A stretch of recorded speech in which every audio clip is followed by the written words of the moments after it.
அரிசி பருப்பு வந்து இப்போ நான் எடுத்து வச்சுருக்கேன்.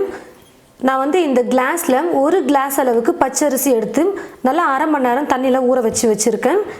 பாசிப்பருப்பு வந்து பார்த்திங்கன்னா நான் வந்து ஊற வைக்கலை, தண்ணியில் நல்லா கழுவிட்டு எடுத்து வச்சுருக்கேன். அதாவது இந்த கிளாஸில் அரை கிளாஸ் அளவுக்கு பாசிப்பருப்பு எடுத்திருக்கேன். 1 கிளாஸ் அரிசியும் அரை கிளாஸ் பருப்பும் நான் வந்து எடுத்து வச்சுருக்கேன்.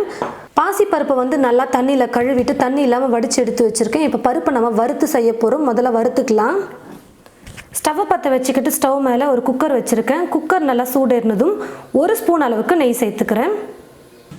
இப்போ ஸ்டவ்வை குறைச்சி வச்சுட்டு இது கூடவே நம்ம தண்ணியில் நல்லா கழுவிட்டு கொஞ்சம் கூட தண்ணியே இல்லாமல் வடித்து வச்சுருக்கிற பாசிப்பருப்பை சேர்த்துக்கலாம்.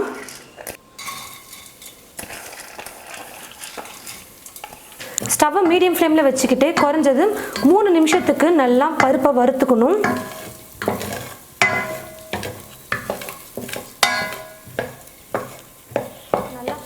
பாருங்கள் ஃப்ரெண்ட்ஸ், பாசிப்பருப்பை நல்லா வறுத்துக்கிட்டேன்.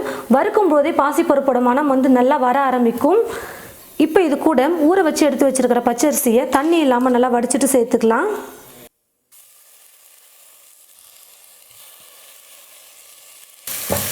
அரிசி சேர்த்ததுக்கு அப்புறமா சும்மா லைட்டாக அரிசியை சேர்த்துட்டு கலந்து கொடுத்துட்டு தண்ணி சேர்த்துக்க போகிறேன்.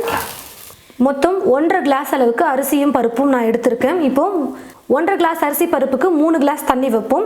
எக்ஸ்ட்ரா இப்போ 1 கிளாஸ் வந்து தண்ணி வைக்க போகிறோம். மொத்தம் 4 கிளாஸ் அளவுக்கு தண்ணி சேர்க்க போகிறேன்.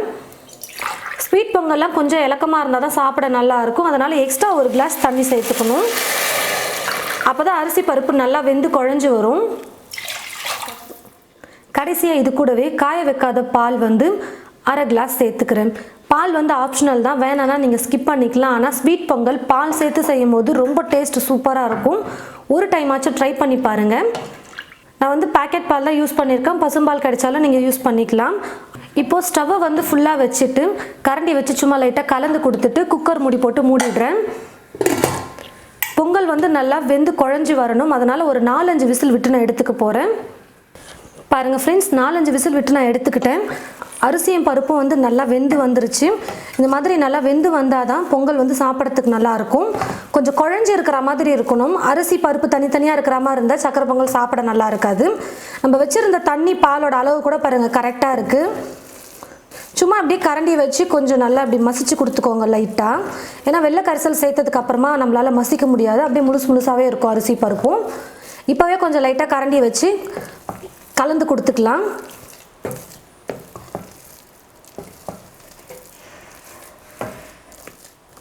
ஒரு பாத்திரம் எடுத்துக்கிட்டு இப்போ இந்த பாத்திரத்தில் வெல்லத்தை சேர்த்துக்கலாம். நான் வந்து இந்த கிளாஸில் 1.5 கப் அளவுக்கு அரிசி பருப்பும் சேர்த்தேன். இப்போ இதே கிளாஸில் 2 கப் அளவுக்கு வெல்லம் சேர்த்துக்கிறேன். உங்களுக்கு ஸ்வீட் ரொம்ப அதிகமாக சாப்பிட பிடிக்கும்னு நினச்சிங்கன்னா நீங்கள் 2.5 கப் கூட சேர்த்துக்கலாம். ஆனால் 2 கப்பு வந்து கரெக்டாக இருக்கும்.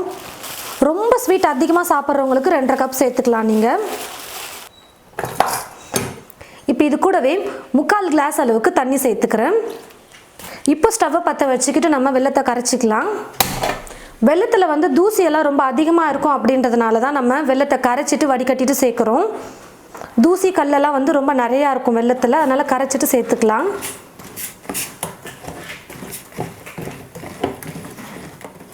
பாருங்கள் ஃப்ரெண்ட்ஸ், வெல்லம் வந்து நல்லா கரைஞ்சி இந்த மாதிரி நல்லா கொதிக்க ஆரம்பித்ததுக்கப்புறமா இந்த பாத்திரத்தை எடுத்துகிட்டு இப்போ நம்ம வேக வச்சு எடுத்து வச்சுருக்கிற அரிசி பருப்பு கூட சேர்த்துக்கலாம். ஸ்டவ்வை மீடியம் ஃப்ளேமில் வச்சுக்கிட்டு இப்போ நம்ம வெள்ளை கரைசலை இது கூட சேர்த்துட்டு நல்லா கலந்து கொடுத்துக்கலாம். இந்த மாதிரி வடிகட்டி யூஸ் பண்ணி நீங்கள் வடிகட்டிக்கோங்க. இப்போ வெள்ளை கரைசலை சேர்த்துட்டு நல்லா கலந்து கொடுத்துக்கலாம். சும்மா நீங்கள் கரண்டி வச்சு ஒரு 2 நிமிஷம் நீங்கள் கலந்து கொடுத்தீங்கன்னா போதும். எந்த உருண்டைகளும் இல்லாமல் நல்லா நைஸாக நம்மளால் கலந்து கொடுக்க முடியும்.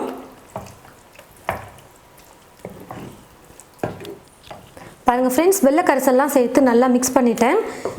இது கூட 1 சிட்டிகை அளவுக்கு உப்பு சேர்த்துக்கிறேன். எந்த ஒரு ஸ்வீட் செய்கிறதா இருந்தாலும் உப்பு கொஞ்சம் சேர்த்து செய்யணும். ஸ்டவ்வை லோ ஃப்ளேமில் வச்சுக்கிட்டு ஒரு பக்கம் கேஸில் பொங்கல் வந்து ரெடி ஆகிட்டே இருக்கட்டும். இன்னொரு பக்கம் ஸ்டவ்வில் வந்து நம்ம முந்திரி திராட்சை வறுத்து இது கூட சேர்த்துக்க போகிறோம்.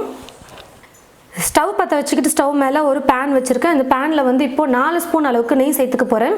ஏற்கனவே பாசிப்பருப்பு வறுக்கும்போது 1 ஸ்பூன் நெய் சேர்த்துக்கிட்டேன். இப்போ 4 ஸ்பூன் அளவுக்கு நெய் சேர்த்துக்க போகிறேன். நெய்யெல்லாம் வந்து பார்த்தீங்கன்னா நிறைய சேர்த்து செய்யும் போது சாப்பிட ரொம்ப சூப்பராக இருக்கும் ஸ்வீட் பொங்கல். நெய் நல்லா காஞ்சதுக்கு அப்புறமா முந்திரி வந்து சேர்த்துக்க போகிறேன். உங்களுக்கு எவ்வளோ முந்திரி வேணுமோ அந்த அளவுக்கு நீங்கள் சேர்த்துக்கலாம். கொஞ்சம் நிறையாவே சேர்த்து செய்யும்போது சாப்பிடும்போது ரொம்ப சூப்பராக இருக்கும் ஸ்வீட் பொங்கல். ஒவ்வொரு வாய்க்கு அடிக்கும் நமக்கு முந்திரி திராட்சை கிடைச்சதுன்னா சாப்பிட அவ்வளோ சூப்பராக இருக்கும். முந்திரி ஓரளவுக்கு பொன்னிறமாக வறுபட்டதும் திராட்சை கொஞ்சம் சேர்த்துக்கிறேன். உலர் திராட்சை சேர்த்துட்டு இதையும் நல்லா வறுத்துக்கலாம்.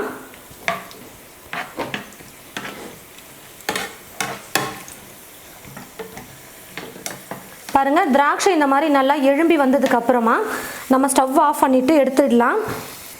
இப்போது சக்கரை பொங்கலில் வந்து முந்திரி திராட்சையை சேர்த்துக்கிறேன். எல்லாத்தையும் சேர்த்து நல்லா கலந்து கொடுத்துக்கலாம். அதுக்கு முன்னாடி இது கூட ஏலக்காய் தூள் கொஞ்சம் சேர்த்துக்க போகிறேன். ஏலக்காய் தூள் வந்து 2 சிட்டிகை அளவுக்கு சேர்த்துக்கிறேன். நல்லா மணமாக சூப்பராக இருக்கும் சாப்பிட்றதுக்கு ஏலக்காய் தூள் சேர்த்து செய்யும்பொழுது. இப்போ எல்லாத்தையும் சேர்த்து நல்லா கலந்து கொடுத்துட்டோம்னா போதும், சர்க்கரை பொங்கல் ரெடி ஆகிடும். கரெக்டான அளவில் நம்ம தண்ணி பால் எல்லாம் சேர்த்து நம்ம செஞ்சுருக்கோம். ரொம்ப டேஸ்ட் சூப்பராக இருக்கும் சக்கரை பொங்கல். கொஞ்சம் பால் சேர்த்துருக்கிறதுனால அதோட டேஸ்ட்டே வந்து பார்த்திங்கன்னா ரொம்ப சூப்பராக இருக்கும்.